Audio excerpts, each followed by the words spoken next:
അസ്സലാമു അലൈക്കും വറഹ്മത്തുള്ളാഹി വബറകാതുഹു. അൽഹംദുലില്ലാഹി റബ്ബിൽ ആലമീൻ. അസ്സലാത്തു വസ്സലാമു അലാ അശ്റഫിൽ മുർസലീൻ വഅലാ ആലിഹി വസഹ്ബിഹി അജ്മഈൻ. അമ്മാ ബഅദ്. ഞാൻ ഇന്നിവിടെ പറയാൻ പോകുന്ന വിഷയം ഫലസ്തീനിലെ ഒരു ചെറിയ പ്രദേശമായ ഗാസ എന്ന് പറയുന്ന സ്ഥലത്തെക്കുറിച്ചാണ്. ഗാസ യുദ്ധം നാം എല്ലാവർക്കും അറിയാമല്ലോ.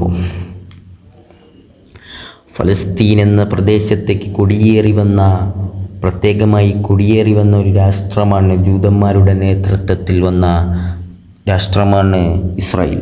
എന്നാൽ ആ രാഷ്ട്രം ഫലസ്തീൻ എന്ന് പറയുന്ന പ്രദേശം മുഴുവനായി കുടിയൊഴിപ്പിക്കുകയാണ് ചെയ്ത. അവിടുത്തെ ഫലസ്തീനികളെ കുടിയൊഴിപ്പിച്ച് അവരുടെ സ്വന്തം രാഷ്ട്രമാക്കി പ്രഖ്യാപിക്കാൻ വേണ്ടിയാണ് ഇസ്രായേലിൻ്റെ സൈന്യത്തിൻ്റെയും ബെഞ്ചമിൻ നെതന്യാഹുവിൻ്റെയും നേതൃത്വത്തിലുള്ള സൈനികർ ഇറങ്ങിത്തിരിച്ചിരിക്കുന്നത്. ഗാസ യുദ്ധം ഗാസ യുദ്ധം തുടങ്ങുന്നത് അങ്ങനെ കുടിയൊഴിപ്പിച്ചവരെല്ലാം കൂടെ തിങ്ങിപ്പാർക്കുന്ന ഒരു സ്ഥലമാണ്. അങ്ങനെ കുടിയൊഴിപ്പിച്ച് ലാസ്റ്റ് അവസാനം അവർ തിങ്ങിപ്പാർക്കുന്ന ഒരു സ്ഥലമാണ് ഗാസ. 1.5 ലക്ഷത്തോളം അടുത്ത് ജനങ്ങൾ താമസിക്കുന്ന സ്ഥലമാണ് ഗാസ. അവിടെയാണ് ഇസ്രായേലിൻ്റെ ഈ യുദ്ധം. 2008 ഈ യുദ്ധം തുടങ്ങുന്നത്. 2008-2009 വർഷത്തിലെ ശിഷ്യകാലത്ത് തെക്കൻ ഇസ്രായേലിലും ഗാസ ചിന്തിലും വെച്ച് നടന്ന 3 ആഴ്ച നീണ്ടുന്ന ഇസ്രായേൽ ഹമാസ് പോരാട്ടമാണ് ഗാസ യുദ്ധം.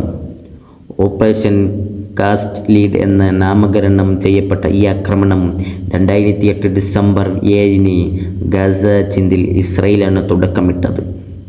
അറബ് ലോകത്ത് ഈ ആക്രമണം ഗാസ കൂട്ടക്കൊല എന്നാണ് പറയുന്നത്. തെക്കൻ മേഖലയിലെ യുദ്ധമെന്ന് ഇസ്രായേൽ മാധ്യമങ്ങളും ഈ ആക്രമണത്തെ വിശേഷിപ്പിക്കുന്നു. എന്നാൽ ഗാസ ഭരിക്കുന്നത് ഒരു സൈന്യത്തിൻ്റെ നേതൃത്വത്തിലുള്ള ഹമാസ് എന്ന ഒരു സംഘടനയാണ്. ഗാസ എന്ന് പറയുന്ന സ്ഥലം ഭരിച്ചിരുന്നത്. ഇവർ പറയുന്നത് ഇവർ തീവ്രവാദ സംഘടനയാണെന്നും ഇവർ അനധികൃതമായി മിസൈലുകളും ബോംബുകളും നിർമ്മിക്കുന്നു എന്ന കള്ളവ്യാജ വാർത്തകൾ പുറത്തുവിടിപ്പിച്ചുകൊണ്ടാണ് ഇവരുടെ ആക്രമണം തുടങ്ങുന്നത്. അങ്ങനെ ഗാസ ചിന്തിനുള്ളിലേക്കും പുറത്തേക്കുമുള്ള ആയുധക്കടത്ത് തടയുമെന്നും ഹമാസിൻ്റെ റോക്കറ്റ് ആക്രമണം അവസാനിപ്പിക്കുമെന്നും പ്രഖ്യാപിച്ചുകൊണ്ട് ഡിസംബർ 27 ഇസ്രായേൽ ബോംബാക്രമണം തുടങ്ങുകയായിരുന്നു. ഈ ആക്രമണത്തിൽ ഇസ്രായേലിന് മറ്റു ചില ലക്ഷ്യങ്ങളും പ്രേരണകളും ഉണ്ടായിരുന്നതായി പുറത്തു വന്നിട്ടുണ്ട്. ജനങ്ങളുടെ ആവാസ കേന്ദ്രങ്ങൾ, പോലീസ് സ്റ്റേഷനുകൾ, സൈനിക കേന്ദ്രങ്ങൾ, സർക്കാർ കെട്ടിടങ്ങൾ എന്നിവ ഇസ്രായേൽ സൈന്യം ആക്രമിക്കുകയുണ്ടായി. എന്നിവ വേണ്ട, ഇപ്പോൾ നമുക്കറിയാം ഹോസ്പിറ്റൽ അടക്കം സ്കൂളുകൾ അടക്കമാണ് ബോംബ് വർഷിച്ചുകൊണ്ട് മിസൈലുകളും വർഷിച്ചുകൊണ്ട് ഇസ്രായേൽ ഇരിക്കുന്നതെന്ന്. കുഞ്ഞു പൈതലുകളെ പോലും വെറുതെ വിടാതെ ഇസ്രായേൽ ഇതിനെ ആക്രമിച്ചു കൊണ്ടിരിക്കുകയാണ്. ഫലസ്തീനികളെ കുടിയൊഴിപ്പിക്കുകയാണ്. അവരുടെ സ്വന്തം മണ്ണിൽ നിന്നും കുടിയൊഴിപ്പിക്കുകയാണ് ഇസ്രായേൽ എന്ന ബെഞ്ചമിൻ നെതന്യാഹുവിൻ്റെ നേതൃത്വത്തിലുള്ള സൈന്യം.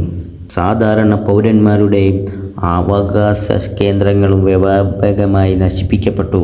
ഹമാസും അതിൻ്റെ മിസൈൽ മോർട്ടാർ ആക്രമണം ശക്തിപ്പെടുത്തുകയും യുദ്ധത്തിലുടനീളം സാമാന്യത്തിൻ്റെ കേന്ദ്രങ്ങൾ ലക്ഷ്യമാക്കുകയുമുണ്ടായി. 2009 ജനുവരി 3 കരയുദ്ധവും ഇസ്രായേൽ ആരംഭിച്ചു. ഏകപക്ഷീയമായി വെടിനിർത്തൽ ഇസ്രായേൽ പ്രഖ്യാപിച്ചതോടെ ഒരാഴ്ച കാലത്തെ വെടിനിർത്തൽ ഹമാസും പ്രഖ്യാപിച്ചു. തുടർന്ന് ജനുവരി 18 യുദ്ധം അവസാനിച്ചു. ജനുവരി 21 ഇസ്രായേൽ പിൻവാങ്ങൽ പൂർത്തിയാക്കി.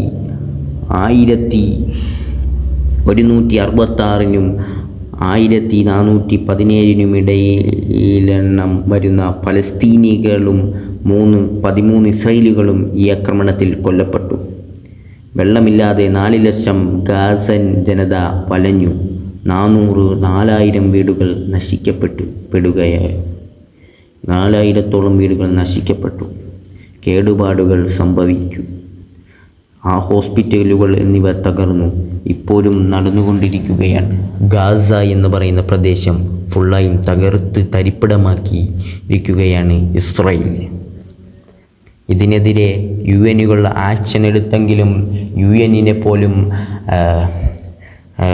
യുഎന്നിനെതിരെ പ്രവർത്തിച്ചു കൊണ്ടിരിക്കുന്ന ഇസ്രായേലിനെതിരെ ലോകരാഷ്ട്രങ്ങൾ ഇതിനെതിരെ നടപടി സ്വീകരിക്കുന്നില്ല.